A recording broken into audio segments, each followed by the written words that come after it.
Pay up or piss off. It's that simple. Pay up or piss off. The biggest takeaway from me with Solomon isn't even the player himself. I think he's all right. However, yo people, what's good? It's Tapping Tobes here, back with another upload. I said I was serious, yeah, when I told you I'm going to be consistent this season.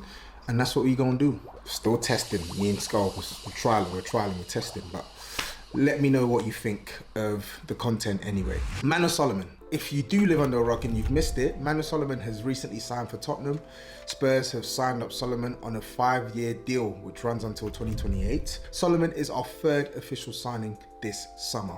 And we've paid a grand total of £0. Well, so you would think. We've acquired him from Shakhtar Donetsk. His contract was due to expire at the end of this year, but because of the situation with Russia and Ukraine, the Shakhtar Donetsk players have been allowed to find new clubs, which obviously puts Shakhtar in a bad spot, I'm not going to lie. And I was reading an article probably 2 days back talking about how, I think it was a Shakhtar Donetsk chairman, or I can't even remember who it was, but he was basically speaking about how he hopes to come to an agreement with Spurs on some sort of compensation for Solomon. And I think it's actually fair, man. I'm not going to lie, not to deviate from the point, but I feel like the FIFA ruling for the players to find their own clubs, that's good to protect the players' interests, but I also feel like FIFA should protect the club's interests as well, because they're losing out on millions, because they're essentially losing their assets for free. Funnily enough, I saw 3 games where he did score. I was watching Fulham and he actually scored.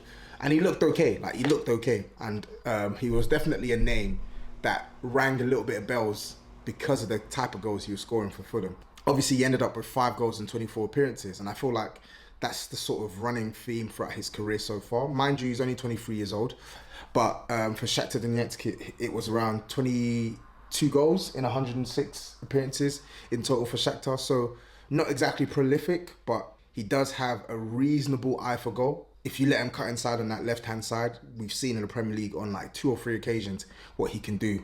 I feel like as a signing, I'm not really going to kick and scream and moan about this one. There's not really anything to moan about. Of course, I need to watch more, and I'm hoping that he can up the goals at Spurs. He can up the in-game involvement at Spurs, as in like being in the game for 90 minutes. I'm hoping that he can improve in a lot of things whilst he's at Tottenham, right? But we got him for practically nothing, so I can't really be too mad at this. It's a squad player role for sure. I don't really see him coming in and starting week in, week out. But again, I could be wrong. He could surprise me. He seems a competent footballer and a player that can definitely offer something to Spurs when we're looking for solutions off the bench. Who knows? He might oust one of Kulu or Son. I imagine that he will play on the left-hand side because that's where he predominantly plays. So I imagine he'll be playing deputy to Son. And I feel like with him signing for us, I imagine that Richarlison will probably be used in a central position. But Solomon, not mad at the signing, but I do think that we could have done better. I'm not going to lie. I feel like the next attacker for me personally should have been someone who can legitimately push the likes of Son and Kulusevski to the bench. Son is 31 years old, mind you, right? I felt like I wanted someone who was guaranteed. Like with Solomon, it's not guaranteed. It could happen. Whereas I feel like if we had signed a higher caliber attacker, it should happen. It's neither here or there. Son is still a gunman. He can still score goals. Having Solomon as backup isn't the worst thing ever. And at the very least, he looks a much better player to call upon than Lucas Moura. I hope it's not a small gain in totality. I hope it's a really good, shrewd signing for Tottenham. All I know is this: he cost virtually nothing, which means that Spurs have basically been able to improve the squad in that position for nothing. In theory, that means we should put some more money towards centre-backs. I keep going back to this. The biggest takeaway from me with Solomon isn't even the player himself. I think he's all right. I think he's okay. However, he cost next to nothing, or at the very least, a small amount of millions, which means that the priority should still be maintained on centre-backs. We still need 2 centre-backs. We're still waiting on Spurs to sign 2 centre-backs. Hearing that Spurs are in talks for Tapsoba, hearing that Spurs are in talks for Van der Ven, and yet no one's been signed yet. We need both. It can't be one or the other. We need both. Harry Kane, yeah? Bayern Munich came in with another bid, 80 million euros, got knocked back. Why are you wasting our time? Hunes or whatever his name is. Why are you wasting our time? Oli Hunes? Sorry, I think I'm saying it poorly. Why are you wasting our time? Honestly.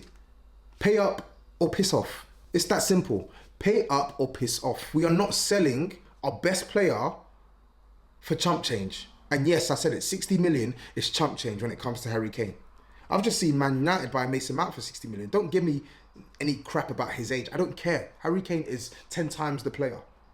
Don't care if he's got a year left. It's the same as Mason Mount. And he got bought for 60 million. If Bayern Munich are serious about signing Harry Kane, put the money down. Pay up or piss off. Because all of these 70 million euro bids, 80 million euro bids, 90 million euro bids, they're going to get knocked back. Until Bayern are in the region of around 105 million euros, there's nothing to talk about. Get to the 100 million euros mark, then maybe we can have a conversation. And I'd still be asking for more money. I've given my price already. Me personally, Harry Kane, I think that's £100 million signing. I'm willing to compromise on 90 to 95 million pounds sterling, not euros. Yeah, not naira, not dirhams, pounds. So Bayern Munich, pay up or shut up. Honestly, I'm sick of this shit now. Right? Harry Kane is back to training this week, I believe. So yeah, I don't imagine that the situation is going to be sorted out. However, I don't want this long protracted saga over the summer. Like, eventually we're going to need to draw a line in the sand. If you want the player, put the right money down and you get the player. Otherwise, piss off. What do you think on the Harry Kane situation with Bayern? What do you think about Manor Solomon as a signing? How do you feel like he will perform under Ange Postecoglou this upcoming season? Let me know your thoughts in the comments, people. But until then, take care and peace out.